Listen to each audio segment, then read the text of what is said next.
It is impossible to achieve the aim without suffering. It is impossible to achieve the aim without suffering.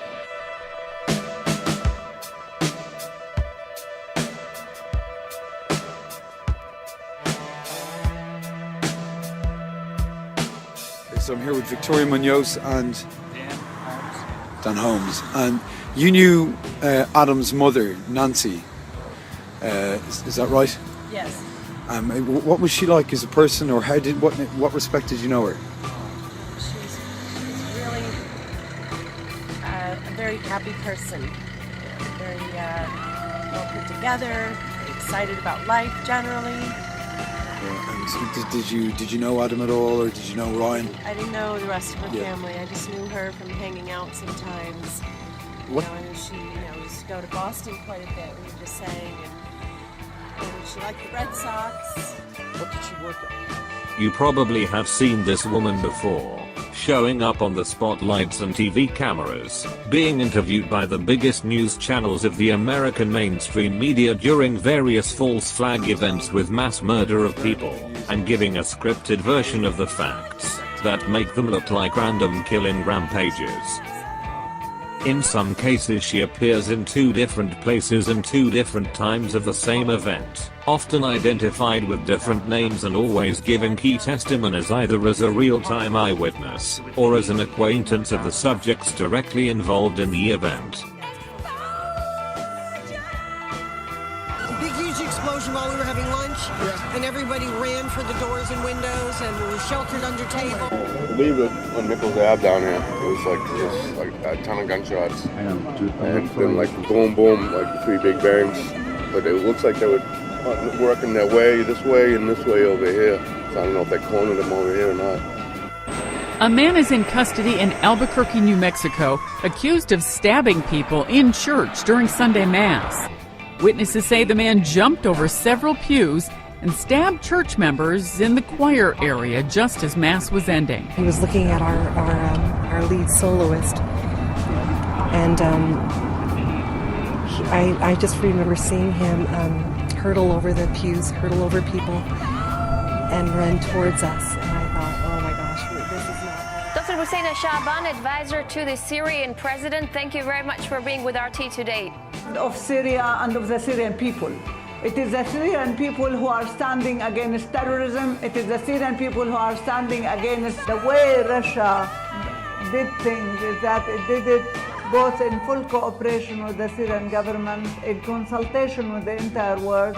Putin was asking anything. And this huge red suitcase just came flying at me. Our train was actually on its side, so it pushed me onto the side of the train.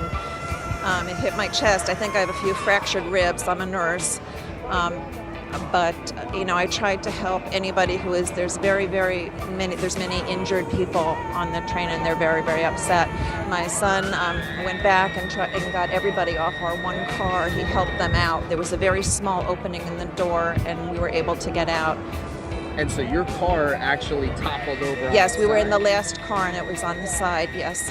What was going through your mind as this was happening? That this is a nightmare, and it can't be happening.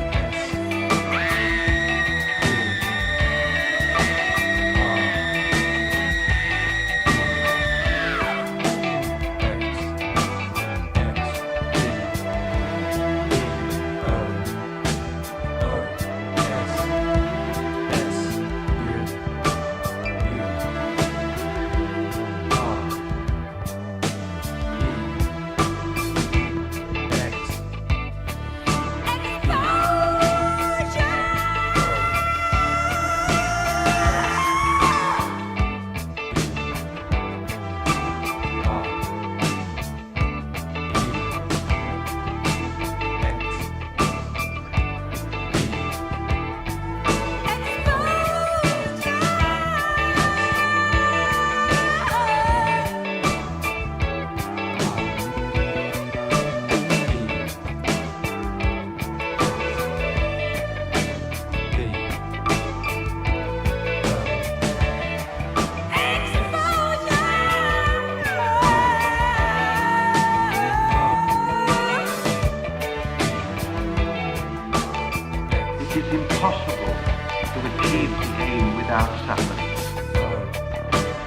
It is impossible to achieve the aim without suffering.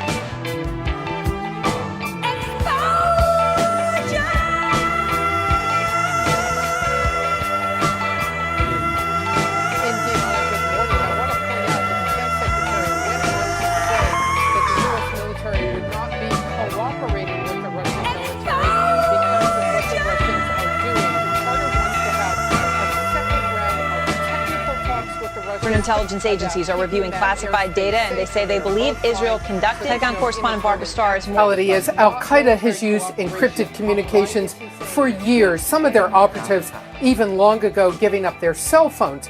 But now U.S. officials say other terrorist groups are reacting to these disclosures by Snowden and very quickly also changing their communications methods.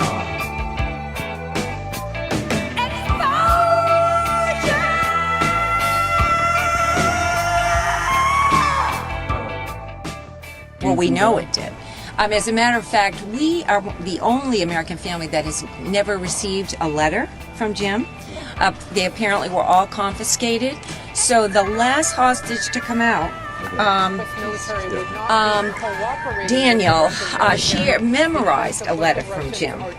And within hours of his freedom, he was good enough to call and voice that letter to us. And it just spoke of his yearning to see all of us once again. Jim was very close to the family, too.